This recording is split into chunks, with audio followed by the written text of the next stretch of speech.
In today's video, I'm going to teach you how to stream on YouTube with OBS Studio, using the best OBS settings for streaming with a low-end PC. First, make sure you have OBS Studio installed on your computer. If you haven't already, go to the official OBS website, download the version for your operating system, and complete the installation. Once OBS is installed, open it up.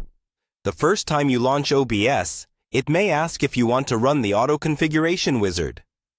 For this guide, we'll focus on setting things up manually so you have full control, especially on a lower spec machine.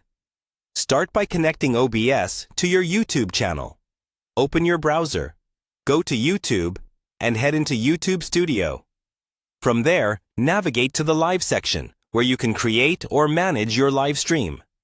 You'll see a place where YouTube provides your stream key. This is what links OBS to your YouTube account. Copy that key, then switch back to OBS. In OBS, go to Settings, then select the Stream tab. Choose YouTube as your service, and paste your stream key into the appropriate box. Keep this key private and never share it with anyone, because it gives direct access to your live stream. Next, let's optimize the output settings to make streaming smoother on a low-end PC.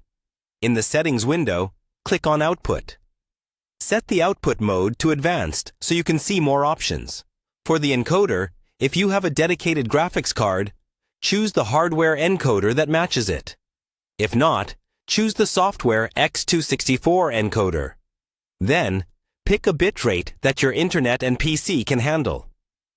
For many low-end systems, something around 2500 to 3500 kilobits per second is a good starting point for 720p streaming. A lower bitrate reduces strain on your system and your connection, but still gives acceptable quality. Now, go to the Video tab. Here, set your base canvas resolution to match your monitor, but set the output, scaled resolution, to 1280 by 720. This downscaling helps keep performance smooth. Choose a frame rate of 30 frames per second, which is easier for low-end PCs to handle than 60 frames per second. With those settings in place, set up your scenes and sources in OBS, such as your game window, webcam, and microphone. When everything looks good, click Start Streaming in OBS, and then check your live preview in YouTube Studio to confirm everything is running smoothly.